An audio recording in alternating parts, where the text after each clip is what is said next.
Shalom Bapak Ibu yang terkasih, selamat malam, apa kabar? Lama kita tidak berjumpa dalam PDKK Kalvari, namun kita selalu dipersatukan Tuhan dalam PD streaming. Dan kembali malam hari ini kita akan bersama-sama memuji memuliakan Dikau, memuji memuliakan Dia yang selalu menyertai kita walaupun dalam kondisi pandemi seperti ini. Bapak Ibu, mari kita awali pertemuan ini dengan tanda kemenangan Kristus dalam nama Bapa dan Putra dan Roh Kudus. Amin. Allah Bapa yang makasih, puji dan syukur dalam situasi, dalam suasana yang pandemi ini, kami sering merasa takut, kami merasa bahwa banyak kegelisahan di dalam hidup kami. Tuhan, hanya Engkaulah satu-satunya pegangan hidup kami. Melalui puji-pujian ini Tuhan, kami berharap kekuatan-Mu lah yang hadir dalam hidup kami. Biarkan kami bisa merasakan itu Tuhan. Hadirlah bersama kami, karena kami akan juga mendengarkan firman-Mu. Amin. Bapak Ibu yang terkasih, mari kita mendekati Dia. Kalau kita sekarang harus menjaga jarak di dalam pandemi ini, maka tidak kita malah harus mendekatkan jarak kepada Dia, karena Dia adalah Bapa surgawi kita. Mari kita persiapkan diri, kita puji muliakan Dia. Dialah kekuatan kita, Dialah Bapa surgawi kita.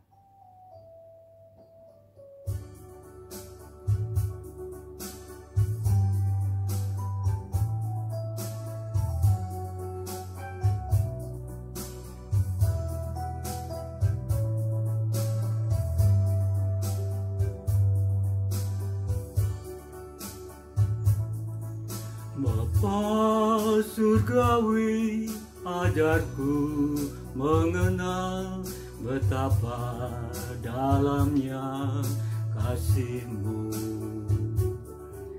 Bapa surgawi, buatku mengerti betapa kasih-Mu padaku.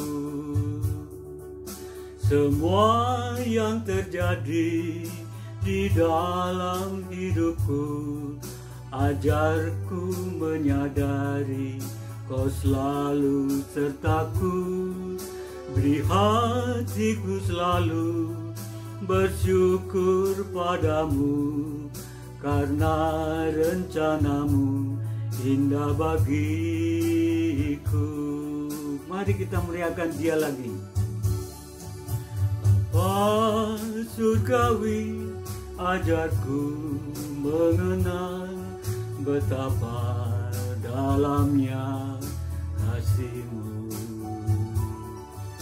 Bapa surgawi, ajarku mengerti betapa kasih-Mu padaku. Semua yang terjadi di dalam hidupku, ajarku menyadari Kau selalu sertaku. Beri hatiku selalu bersyukur padamu, karena rencana-Mu indah bagiku.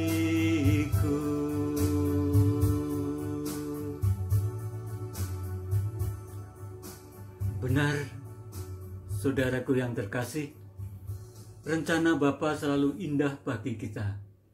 Namun karena keterbatasan budi, akal budi kita, dan juga dosa-dosa yang menutupi kita, kita sering tidak mengetahui apa yang menjadi rencananya. Tapi kita tahu bahwa Dialah yang selalu setia. Ketika kita tidak setia, maka Tuhan Yesus itu akan selalu setia kepada kita. Maka mari kita persiapkan hati kita, persiapkan diri kita Dia tidak pernah meninggalkan kita. Kita akan puji muliakan Dia dalam situasi pandemi seperti ini. Kekuatan kita hanyalah selalu puji-pujian melalui kekuatan doa, maka Dia yang akan selalu setia menyertai kita. Kita puji Dia karena Dia selalu setia.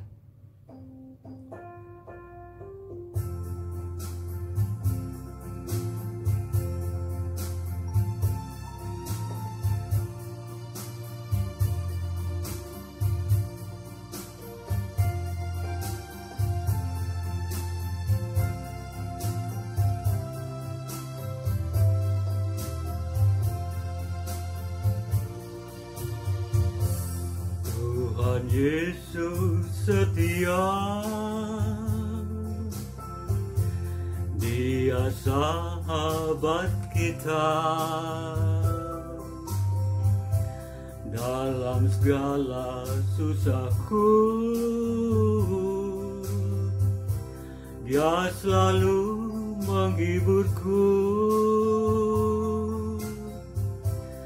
Dia mengerti bahasa tetesan air mata. Waktu badai mengamuk dan gelombang menerjang, Tuhan Yesus setia. Mari kita puji muliakan Dia, saudaraku. Tuhan Yesus setia, Dia sahabat kita. Dalam segala susahku, Dia selalu menghiburku. Dia mengerti bahasa tetesan air mata. Waktu badai mengamuk dan gelombang menerjang, Tuhan Yesus setia.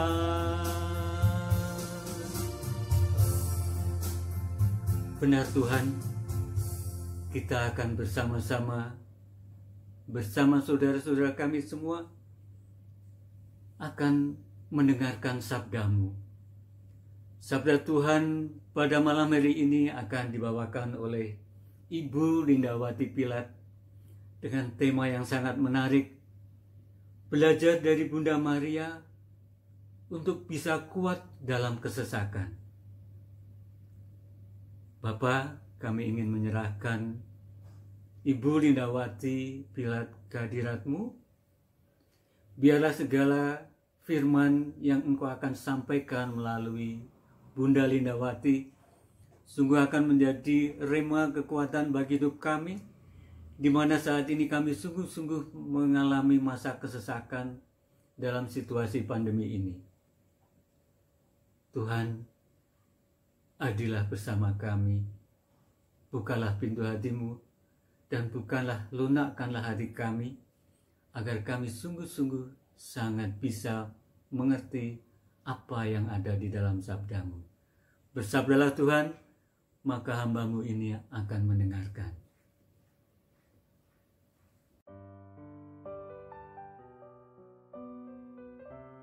Shalom Bapak Ibu dan saudara-saudari yang terkasih di dalam Yesus Kristus. Saat ini kita bertemu kembali di dalam program GPK with Love, suatu program yang menjawab kerinduan umat Tuhan akan firman Tuhan di masa-masa pandemi ini. Perkenalkan, nama saya adalah Lindawati Pilat. Saya pewarta yang diutus dari komunitas Santo Thomas. Dan pada hari ini saya akan membawakan tema renungan belajar dari Bunda Maria kuat dalam kesesakan dengan firman Tuhan dari Efesus 6 ayat 10. Akhirnya hendaklah kamu kuat di dalam Tuhan, di dalam kekuatan kuasa-Nya. Dan sebelum kita mulai, kita berdoa terlebih dahulu. Kita satukan hati kita di dalam nama Bapa dan Putra dan Roh Kudus. Amin. Allah Bapa kami yang maha baik, kami mengucap syukur Tuhan untuk kasih karunia-Mu, untuk kebaikan-kebaikan-Mu di dalam kehidupan kami. Kami tahu dan kami sadar bahwa kami tidak bisa hidup jauh dari firman-Mu Tuhan. Biarlah firman Tuhan yang kami dengar pada hari ini akan memberikan kami kekuatan di masa-masa kesesakan di mana wabah corona masih melanda dunia ini. Engkau berkati pikiran, telinga dan hati kami yang akan mendengarkan firman-Mu. Biarlah apa yang kami dengar ini sungguh-sungguh membuat kami lebih kuat lagi dan membuat kami terus bertumbuh di dalam Engkau. Urapi hamba-Mu Linda Tuhan yang akan menyampaikan firman-Mu. Biarlah urapan-Mu boleh hadir di dalam setiap perkataan yang hamba-Mu sampaikan. Terima kasih Tuhan Yesus Kristus. Doa ini kami alaskan dengan perantaraan Tuhan Yesus Kristus yang hidup dan berkuasa kini dan sepanjang masa. Amin. Dalam nama Bapa dan Putra dan Roh Kudus. Amin.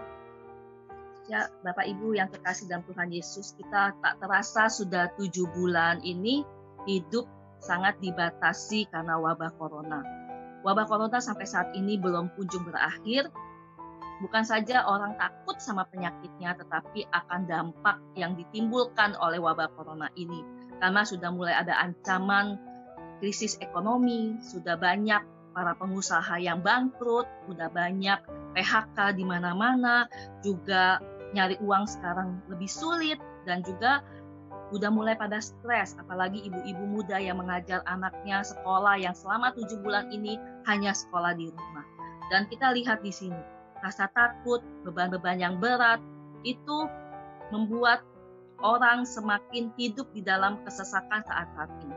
Hidup ke depannya seperti apa, tidak ada satu orang pun yang tahu. Apakah corona ini akan berakhir di akhir tahun ini, ataukah mungkin berlanjut sampai akhir tahun depan, tidak ada seorang pun yang tahu dan tidak ada seorang ahli pun yang bisa memprediksinya.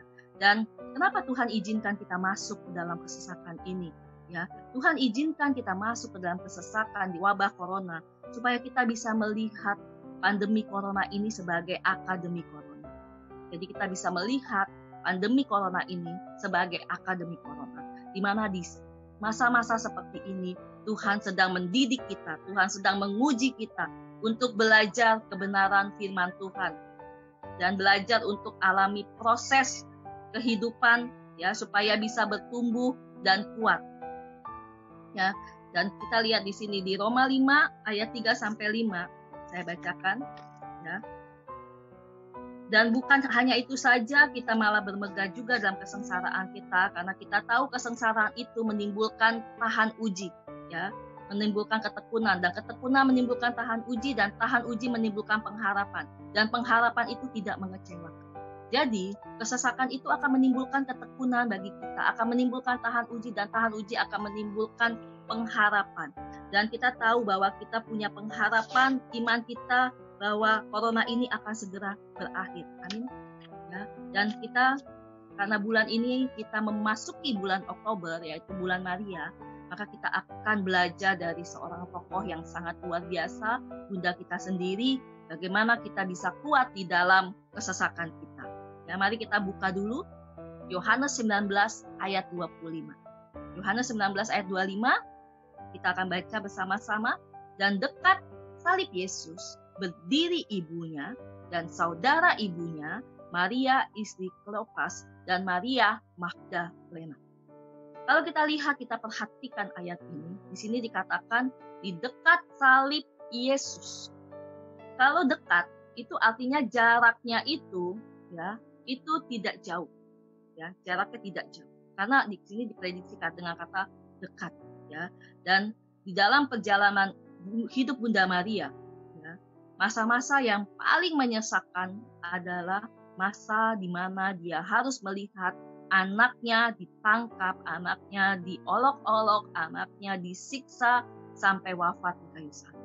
Itu masa-masa yang paling menyesakan di seluruh dari kehidupan Bunda Maria. Ya, dan kita lihat di sini dekat salib Yesus. Ya, ini bagaikan mimpi buruk, dia melihat putranya dari jarak dekat yang bentuknya sudah tidak menyerupai manusia.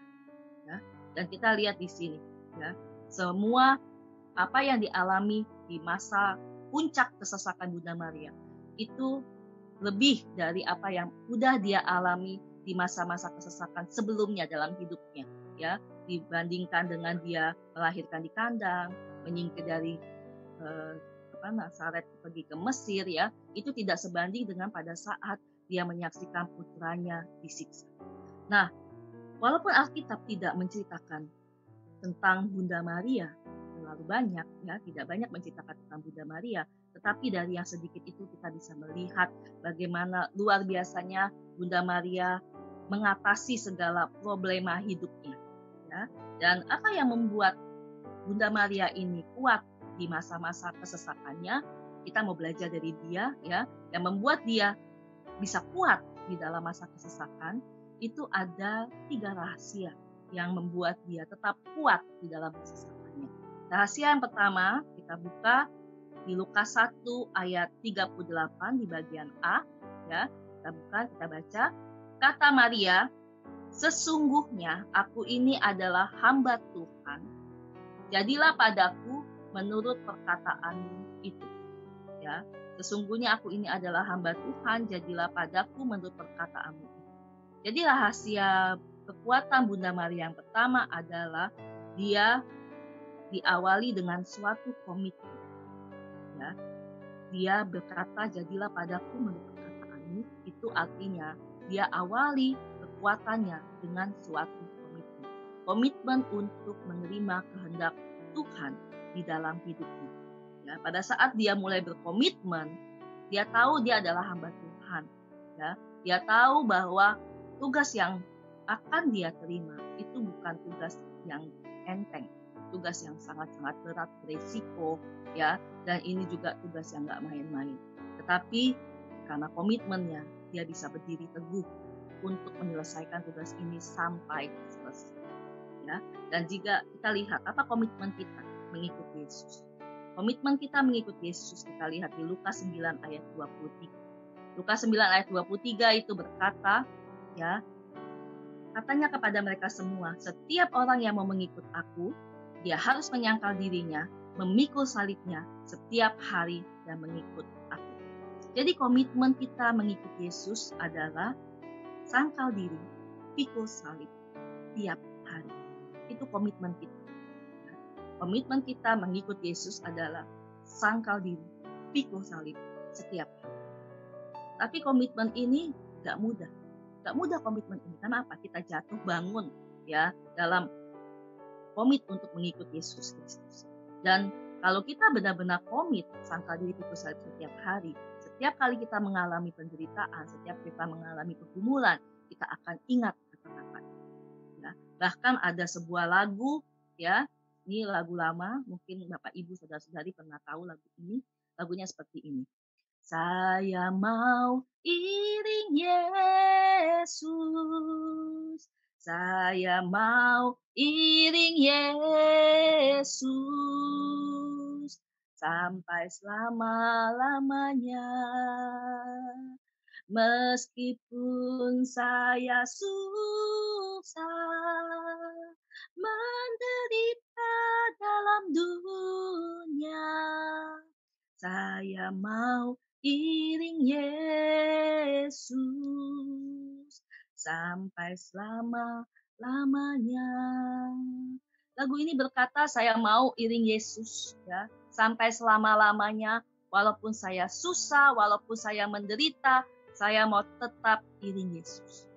Memang kalau kita nyanyi aja itu mudah, ya, tetapi kenyataannya mengiring Yesus, mengikut Yesus itu tidak semudah saat kita menyanyi, ya, menyanyikan lagu ini berkata-kata, meskipun saya susah, hidup menderita, saya tetap iring Yesus. Tidak segampang itu. Memang pada saat kita berkomitmen untuk menjaga komitmen kita, sangkal diri pikul salib, itu pasti ada aja godaan. Godaan untuk ngeluh, godaan untuk istilahnya menyerah, godaan untuk menyalahkan Tuhan, atau godaan untuk melakukan perbuatan-perbuatan yang gak berkenan di hadapan Tuhan, yang salah. Ada aja pasti godaan seperti itu. Tapi kalau misalnya kita mengalami seperti itu kita pandang salib Yesus. Pandang salib Dia.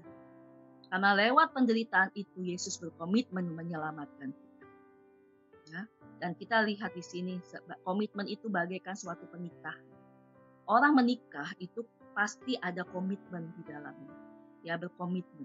Tapi kita lihat pernikahan itu nggak gampang. Masuk ke pernikahan itu nggak mudah sama sekali. Ada berantemnya, ada saling menyakitinya, ya, dan juga pasti ada badai. Mungkin bukan cuma badai, tapi tsunami di dalam kehidupan berumah tangga. Tapi kok ya banyak orang pernikahannya awet sampai 25 tahun. Banyak orang pernikahannya awet sampai 30 tahun. Kenapa? Ya, karena mereka berkomitmen. Mereka berkomitmen saling mencintai, mereka berkomitmen untuk saling menjaga, ya, berkomitmen tak ingat janji pernikahan mereka waktu saat mereka menikah di altar Tuhan, mereka berjanji itu.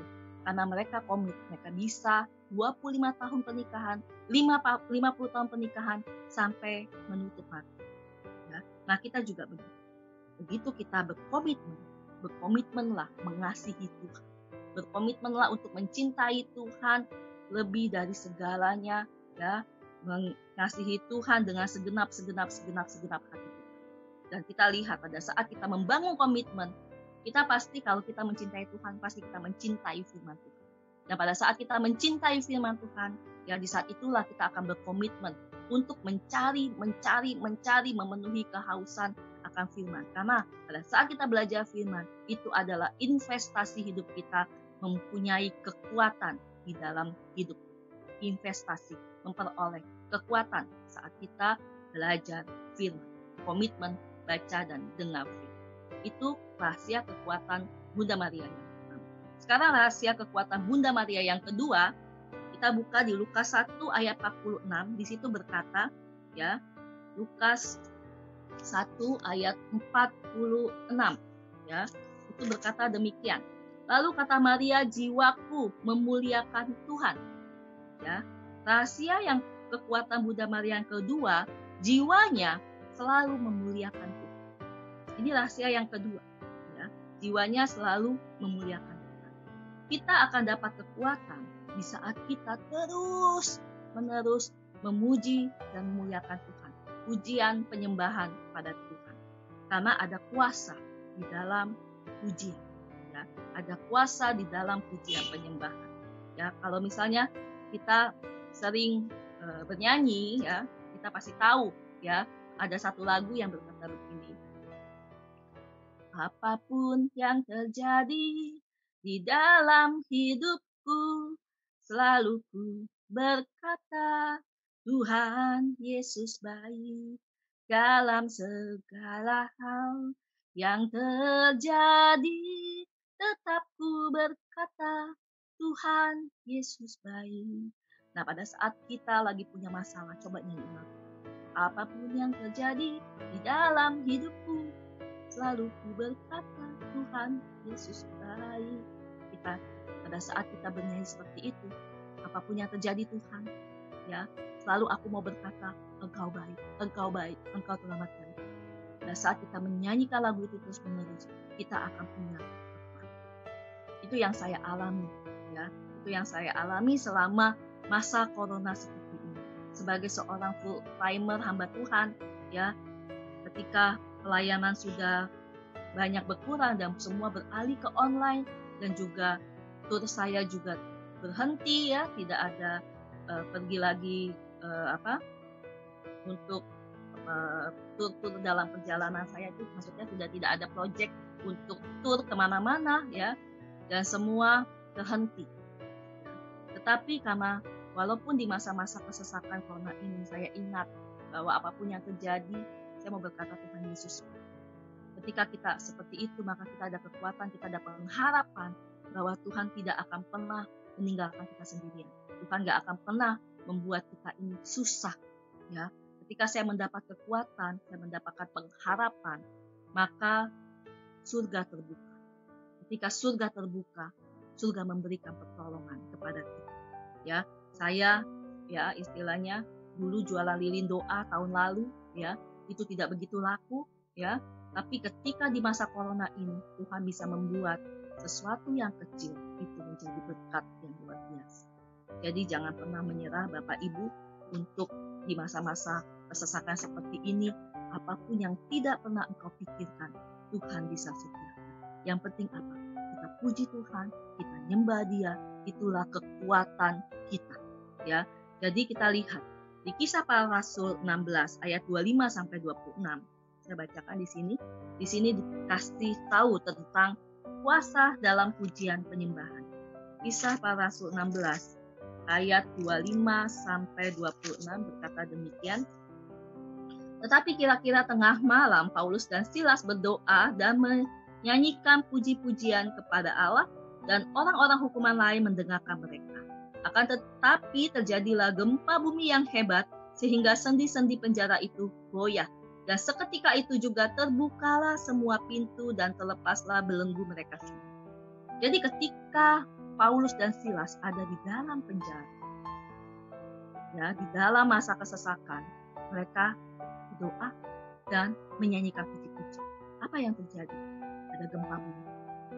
Belenggu mereka terlepas, ya. Pintu penjara terbuka dan mereka bebas. Itu karena apa? Karena kekuatan doa dan puji-pujian pada Allah. Jadi jangan pernah menyerah, jangan daripada kita mengeluh, lebih baik kita menyanyikan pujian kepada Tuhan. Ya, karena disitulah akan terjadi kekuatan. Itu rahasia Bunda Maria, kekuatannya yang kedua. Sekarang yang ketiga. Yang ketiga kita baca balik lagi ke Lukas 1 ayat 47. Lukas 1 ayat 47 berkata demikian, dan hatiku bergembira karena Allah Juru Selamat. Dan hatiku bergembira karena Allah Juru Selamat. Jadi rahasia kekuatan Bunda Maria yang ketiga adalah hatinya selalu bergembira karena Tuhan. Hatinya selalu bergembira karena Tuhan. Ya, karena kita tahu hati yang gembira adalah obat yang manjur. Ya, hati yang gembira, obat yang manjur. Orang yang bisa menjaga hatinya adalah orang yang kuat. Dan Bunda Maria orang yang kuat. Karena dia bisa menjaga hatinya. Di dalam setiap perikop yang ada tentang Bunda Maria, di situ kelihatan sekali bahwa dia orangnya itu bisa menjaga hatinya, bisa mengendalikan dirinya, segala perkara itu disimpan di dalam hatinya. Coba kalau kita punya masalah, kita punya perkara, kita punya kesesakan, ya, kita selalu apa? Ya, selalu menyimpan di dalam hati itu sebagai kekesalan, sebagai kebencian, sebagai kekecewaan, akhirnya itu jadi racun. Ya, atau kita umbar, kita ngomong kemana-mana, ngeluh kemana-mana, ya, itu yang kita lakukan. Tetapi lihat Bunda Maria ini, ya, saya sangat suka sekali dengan pribadi Bunda Maria ini. Kenapa? Karena dia kelihatan sekali di dalam setiap perikop-perikop yang kita baca, dia orangnya itu tenang, ya. Bunda Maria itu tenang, damai orangnya, gak banyak bicara, ya. Dan dia juga jaga hatinya murni, ya, supaya tetap istilahnya kudus tanpa prasangka, ya. Bahkan pada saat Yesus bicara, bilang, mau apa engkau daripadaku ibu, ya, waktu saat di Anggur Kana, atau mau apa, mengapa engkau mencari aku ibu, itu tidak disimpan di dalam hatinya sebagai sesuatu yang istilahnya kesel gitu, ya. Tapi dia segala sesuatu yang gak enak dia lepaskan, ya. Dan dia banyak merenungkan hidupnya. Itu Bunda Maria. Walaupun bebannya berat, ya, hidupnya dijalani tanpa beban walaupun bebannya itu berat. Karena apa? Karena sumber sukacitanya itu adalah Tuhan, ya. Jadi fokusnya pada Tuhan, bukan pada masalahnya. Itulah Bunda Maria. Makanya di ayat Efesus 6 ayat 10 berkata demikian. Akhirnya hendaklah kamu kuat di dalam Tuhan, di dalam kekuatan kuasanya. Akhirnya hendaklah kamu kuat di dalam Tuhan. Kuat hanya di dalam Tuhan, bukan di dalam yang lain. Di dalam kekuatan kita sendiri gak bisa. Ya, di dalam diri orang lain, situasi yang ada gak bisa. Jadi kita harus kuat itu hanya apa? Di dalam Tuhan, ya, di dalam kekuatan kuasanya. Karena sukacita itu adalah salah satu senjata yang paling ampuh melawan iblis. Ya, karena iblis itu selalu mau aja kita ini sedih, kita ini hilang sukacita, kita ini hilang kekuatan gitu ya. Kenapa? Karena pada saat kita hilang sukacita, kekuatan kita itu akan hilang. Iblis gampang injek-injek kita, membuat kita semakin terpuruk, semakin jatuh, semakin tidak punya pengharapan. Ya, itu yang dia mau. Berapa banyak orang yang depresi, stres, ya, akhir-akhir ini karena itu, ya, karena hilang sukacitanya, maka kekuatannya pun ikut hilang, ya, dan mulai iblis injak-injak, mulai iblis intimidasi pikirannya supaya apa? Menyerah, banyak yang mau bunuh diri, ya, macam-macam itu terjadi di masa pandemi seperti ini, ya. Jadi kita lihat Amsal 24 ayat 10 berkata demikian. Amsal 24 ayat 10 berkata demikian. Jika engkau tawar hati pada masa kesesakan, kecil kekuatan. Jadi ketika kita tawar hati pada masa kesesakan, kecillah kekuatan. Kecil kekuatan kita. Ya. Jadi memang sukacita ini adalah salah satu buah roh yang harus dipunyai orang percaya. Ada di dalam hati orang percaya. Nah, untuk bersukacita, untuk selalu bersukacita, gak ada lain, kita harus dinoskop sama Tuhan. Kita harus menyatu sama Tuhan. Kita tinggal di dalam pokok anggurnya. Kita ada di dalam Yesus. Yesus ada di dalam kita. Ya, kita jalin keintiman, kita sering berkomunikasi dengan Dia. Jangan pernah meninggalkan satu detik pun untuk berdoa, berkomunikasi kepada Dia. Ya, melekatlah seperti melekat pada ikat pinggang seseorang. Jalin keintiman. Ya, jadikan Tuhan itu sebagai kekasih jiwa kita. Ketika kita menjadikan Yesus sebagai kekasih jiwa kita, ya, maka kita akan bersukacita di dalam. Jadi ingat, ya, supaya kita kuat dalam kesesakan, ada 3 hal yang membuat kita kuat. Ini rahasia yang luar biasa. Yang pertama adalah diawali dengan suatu komitmen. Komitmen kita mengikuti Yesus adalah sangkal diri, pikul salib tiap hari. Itu yang harus kita ingat. Yang kedua adalah, ya, yang kedua adalah jiwaku memuliakan. Jiwaku memuliakan. Jadi, ya, jiwa kita terus memuji dan memuliakan Tuhan. Karena apa? Ada kuasa di dalam puji. Yang ketiga adalah, ya, hatiku bergembira karena Allah juru selamat. Jadi hati kita selalu gembira karena kita tahu Tuhan itu juru selamat kita. Ya, alasan kita bergembira karena Tuhan, fokusnya Tuhan, bukan masalah. Ketika kita bisa menjalankan 3 hal ini, terus menjalin keintiman dengan Tuhan, maka saya percaya Bapak, Ibu, Saudara-saudari yang mendengarkan firman Tuhan pada hari ini akan memperoleh kekuatan yang luar biasa dalam kesesakan. Masalah boleh ada, tetapi Yesus, Tuhan Yesus, yang selalu ada di dalam hidup kita, yang akan menuntun langkah hidup kita untuk terus kuat di dalam Dia.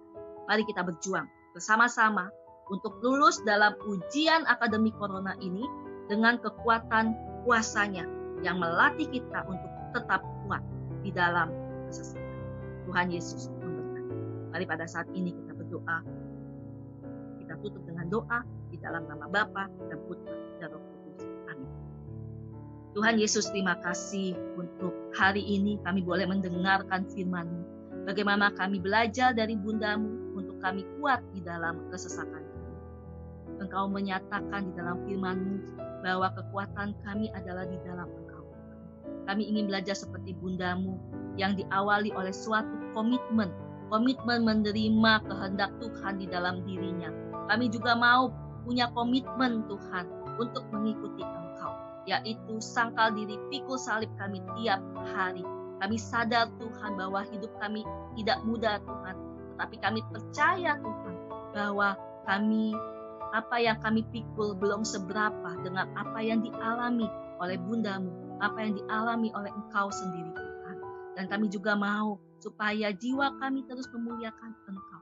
Biarlah hati kami terus bernyanyi-nyanyi pujian penyembahan pada Engkau.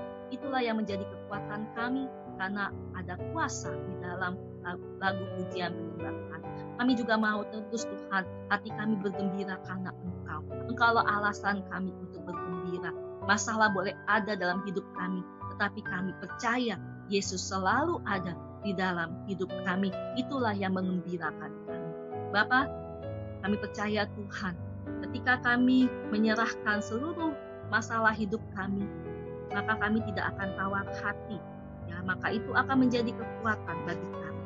Hendaklah kami kuat Tuhan di dalam Engkau, di dalam kekuatan kuasa-Mu, sehingga pada saat kami berserah kepadamu, kami mengangkat tangan kami, maka Engkau akan turun tangan Tuhan untuk mengatasi setiap masalah kami. Hamba-Mu berdoa Tuhan untuk seluruh pendengar yang saat ini sedang mengalami kesulitan karena wabah corona yang belum berakhir ini. Tuhan, Engkau jaga hidup mereka, Engkau jaga hati mereka, Engkau jaga iman mereka Tuhan. Ketika mereka mengalami masa-masa sulit ini, ketika mereka bersyukur, biarlah saat ini Tuhan, Engkau mengirimkan bala bantuan-Mu Tuhan bagi mereka yang saat ini sedang sengsara. Engkau melepaskan ikatan-ikatan kekhawatiran mereka, ikatan ketakutan mereka Tuhan, sehingga mereka bisa memandang salib-Mu dan mereka bisa kuat pada saat mereka bersandar kepada-Mu Tuhan. Terima kasih Tuhan Yesus Kristus, hamba-Mu sudah berhenti mengatakan firman-Mu, tetapi biarlah firman-Mu terus ada di dalam setiap hati anak-anak-Mu, dan itu yang akan meneguhkan mereka. Terima kasih Tuhan Yesus, terpujilah Engkau Bunda kami Maria, dan kami mau menyerahkan seluruh doa kami di dalam satu nama Tuhan kami Yesus Kristus yang hidup dan berkuasa ini dan sepanjang masa. Amin.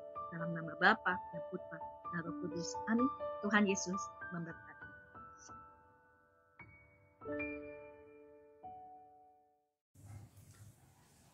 Puji Tuhan, luar biasa firman Tuhan yang baru saja kita dengar, belajar dari Bunda Maria bagaimana kita bisa kuat di dalam kesesakan ini. Terima kasih Ibu Lindawati atas pelayanannya, atas firman Tuhan yang Ibu bawakan. Kiranya segala pelayanan Ibu beserta keluarga akan selalu mendapatkan rahmat dan berkat yang luar biasa melalui Bunda Maria, melalui Tuhan Yesus yang kita cintai. Saudara-saudaraku, saya ingin mengingatkan lagi, ada 3 hal yang kita pelajari malam hari ini.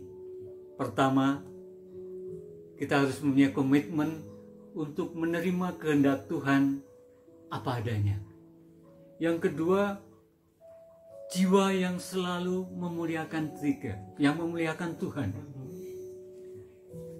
Dan yang terakhir adalah hati yang selalu gembira dalam Tuhan. Inilah resep yang Bunda Maria berikan kepada kita untuk kita bisa menjalani suasana yang tidak mengenakkan, yang sesak ini dalam suasana ini. Namun percayalah, Bunda selalu menyertai kita. Kita akan akhiri PD Streamline pada malam hari ini. Kita akan mengungkapkan rasa syukur kita kepada Bunda Maria dan juga kepada Tuhan kita Yesus Kristus. Kita akan puji muliakan namanya dengan pujian Ave Maria.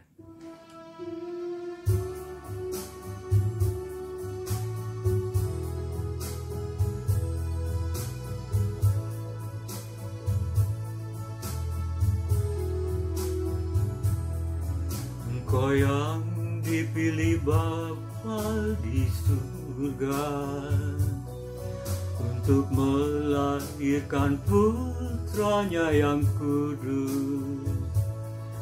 Engkaulah Bunda Kristus, Bunda Sang Penebus dosa manusia.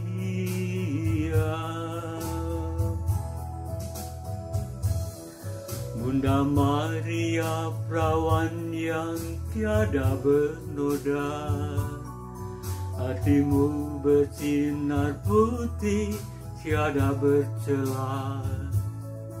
Engkau Bunda Almasih yang diangkat ke surga, penuh kemuliaan. Ave Maria, Ave Maria.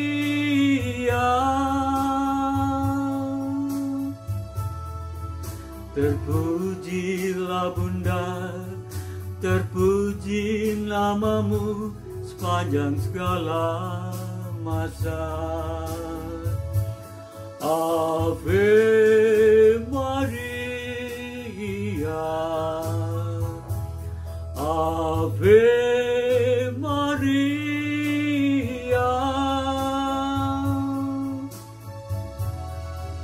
Syukur kepadanya, Tuhan yang pengasih selama-lamanya. Syukur kepadanya, Tuhan yang pengasih selama-lamanya. Puji Tuhan, Bapak Ibu yang terkasih, semoga berkat Tuhan melimpah. Semoga kita selalu dikaruniai kekuatan dari Bunda Maria dan Putranya Yesus. Sampai bertemu lagi dalam PD Online minggu depan. Shalom, Tuhan memberkati. Amin.